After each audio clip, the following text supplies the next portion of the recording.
Hello, and welcome to the Mountain Valor podcast. I'm Kat Wittenberger, and today we're going to dive into end-of-life planning and other considerations. We've discussed benefits for your caregivers and survivors, as well as burial benefits.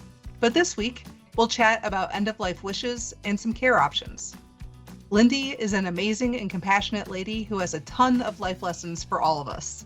Lindy, thank you for being patient as we figure out this recording process, and that goes for our listeners as well. Thanks for having me, Kat. Can you tell us your experience on setting up advanced care directives and working with your doctor to have a plan before the worst case scenario happens? I can. My late husband was diagnosed with cancer at a very young age. And prior to his diagnosis, I had worked in the hospice arena, both as a volunteer and as a paid employee. And through that experience, felt pretty well equipped to walk the journey with him. And when he was first diagnosed, one of the main questions I asked him is, what matters most to you? What are your goals? Those were the things he needed to consider as he was figuring out treatment options. So in this situation, what mattered most to him was working full time. So whenever the doctor would recommend a treatment option, my late husband would say, how is that going to allow me to meet my goal of working full time? And every time the doctor would recommend another treatment option, he would ask the same question. I also explained to him that I expected his goals to change throughout the journey. And I think that's something a lot of people don't really think about. They think, oh, once I make my decision, I can't change my mind. And that's not the case at all. Another thing that he thought about was, what does good quality of life look like to him? I had a hospice patient one time that was facing some pretty major decisions on treatment. And the doctor laid him out. And this gentleman said, well, you know what matters most to me, Doc? I want to be able to eat chocolate ice cream every day. So what you want me to do, can I eat chocolate ice cream? And the doctor said yes. And he said, okay, I'll do it. This was a guy that knew what mattered to him, and it happened to be chocolate ice cream. I love that. I'm going to add that to my list for my son to know. So what do you wish more people would do while they're still healthy? I really wish people would think about, what does a good quality of life look like to them? What matters most? You know, what is important? And I think if we do that long before we are ill or have any type of a diagnosis, it allows us to live a really good life. And it allows us to live a life with no regrets or very few regrets. So I think by thinking about those things, I think when you're faced with a decision from a doctor, a diagnosis, and the doctor wants to run tests, I always say, what will you do with that information? I don't think that people feel that they can partner with their doctors, that they can ask questions. Some people feel that might be disrespectful. And I think some people expect their doctors to start having that conversation, and unfortunately, very few do. So it's up to the patients and to their caregivers to lead that conversation. And a lot of doctors that I've worked with over the years are actually very grateful when their patients will bring that up and say, look, doc, this is what matters most to me. If a doctor wants to run a test, I say, what are you going to do with that information? What will be the options after we do that test? What are you hoping to find with running that test? It's okay to say, I don't want to have a test. It's okay to say, I don't want to do any treatments. And it's also okay to say, I want to do everything that is possible, as long as it's in alignment with what matters most and what your goals are. That's a great way of putting it. When we talked a little bit last week, we talked about advanced care directives and some of the other things that social workers at the VA medical centers can connect both the veteran and the caregiver with for support. How vital do you think it is that the caregiver accepts some of the support that they can receive? I think it's huge. In the case of my late husband, I didn't have any family that was local, and we lived pretty far out in the country. And thankfully, when hospice came on board, I had total support. Not only was he the patient and had support of a nurse, But we also had a social worker that was there to support him and to support my emotional needs. We had a chaplain. We had a hospice aide that came and helped him with baths and showed me how to take care of him. We had volunteers that were available to come and sit and give me a break because I was still working full time.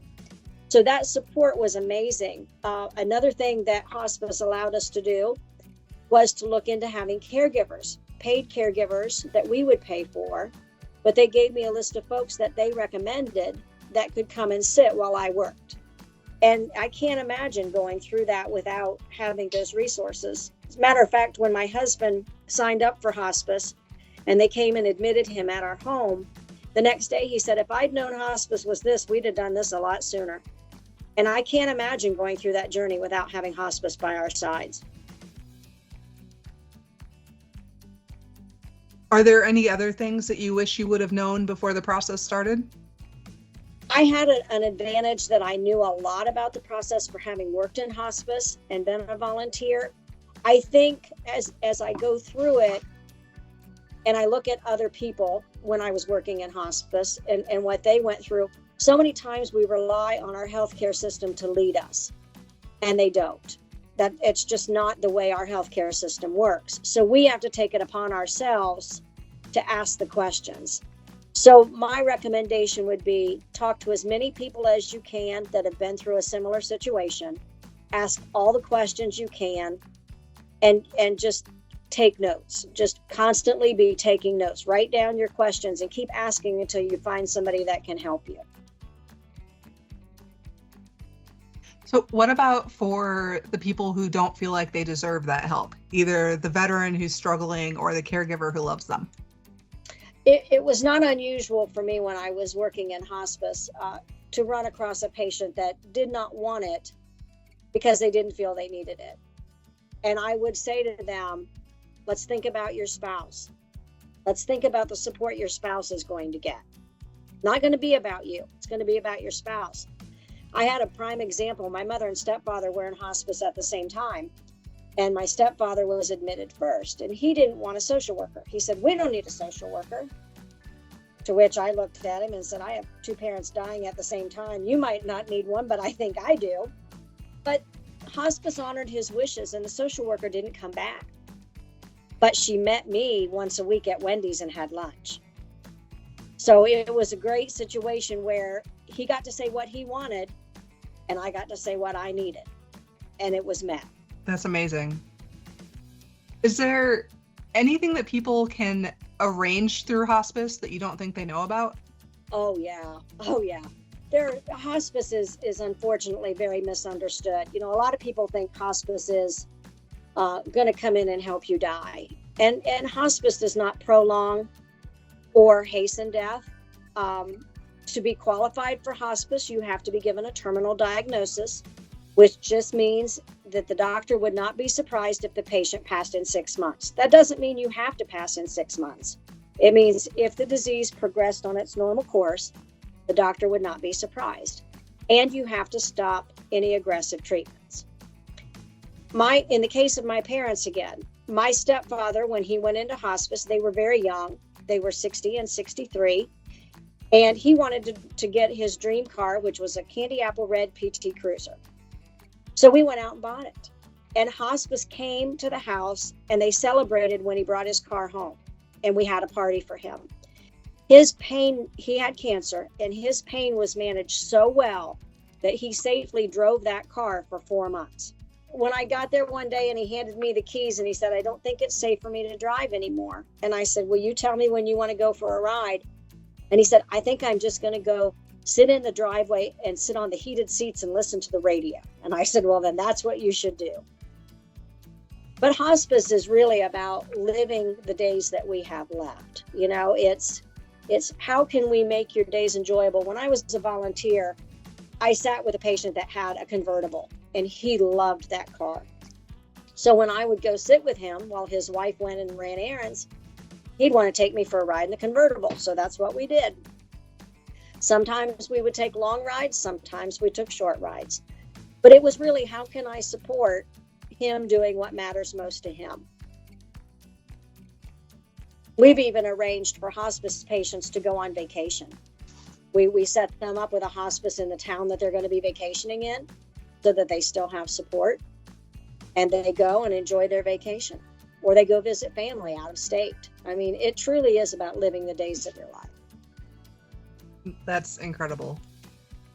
The last couple of weeks, we've talked about some of the things that you can do to prepare for end of life stage, such as, setting up your burial plans, figuring out what benefits your dependents could be eligible for. Why do you think it's so hard for people to do that pre-planning? I think one is fear of the unknown, fear of death. I mean, you think about it, in the early 1900s, people died at home. Families would sit vigil. Children grew up thinking death and dying was just a part of living. And unfortunately, over the years, we've institutionalized it, and we've put this fear factor in place. It's no longer a natural occurrence. So we've made it a scary thing that people don't want to talk about. I think people are also afraid of rejection and judgment. What if what I want to do with my body at the end of my life is not accepted by my family or those who love me? And I think there's also a fear of changing their minds. They don't feel like they have the permission to change their minds. And walking the journey with someone who's dying, and it only makes sense that they're going to change their minds. This is an emotional time, and we've never been through it before. So I think giving them sacred space and a judgment-free zone to think out loud and to express their emotions and to feel it is one of the best things as loved ones and caregivers that we can offer.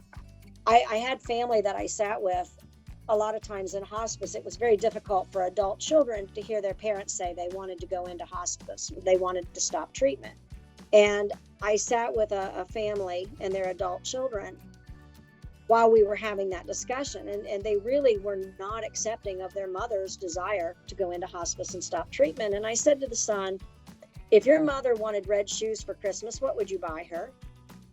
And he didn't even blink. He said, well, I'd buy her red shoes. And I said, your mother is giving you a gift. She is telling you what she wants. She's telling you that she's made up her mind. She doesn't want treatment, and she wants to go into hospice. Buy her the red shoes.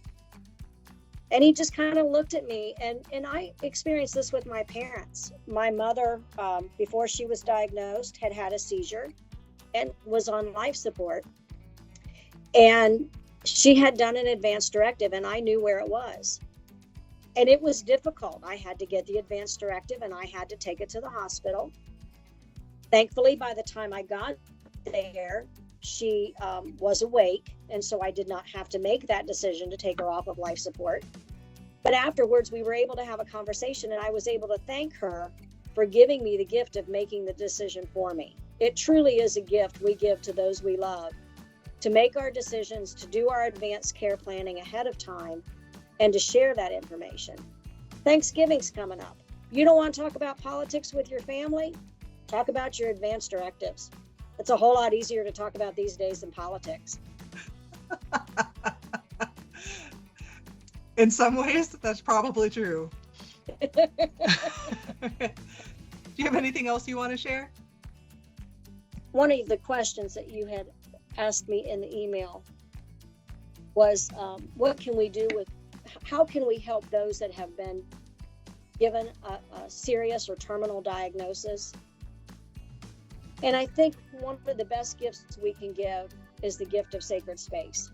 And a space of simply listening and not judging, a space of acceptance of whatever emotion comes up, whether that's anger, whether that's fear, whether that's sadness.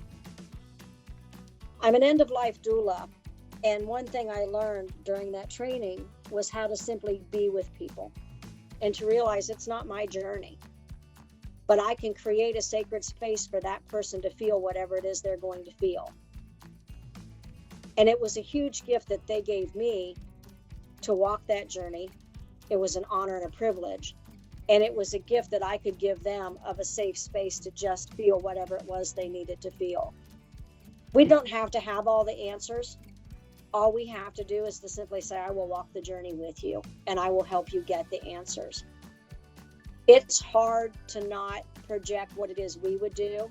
It's hard to not project what we think they should do. But if you really love them and you really want to give them the gift, it's just the gift of space. Truly is. Thank you. That's an amazing insight. So Lindy, thank you for being here with us today and sharing your perspective. And thank you for being our expert on end of life everything. If you've got questions about this episode or brilliant ideas for another one, please let us know. We're on Facebook, Instagram, and we have a website, and we'd love to hear from you. Be sure to like, follow, and share to help us empower veterans and their families.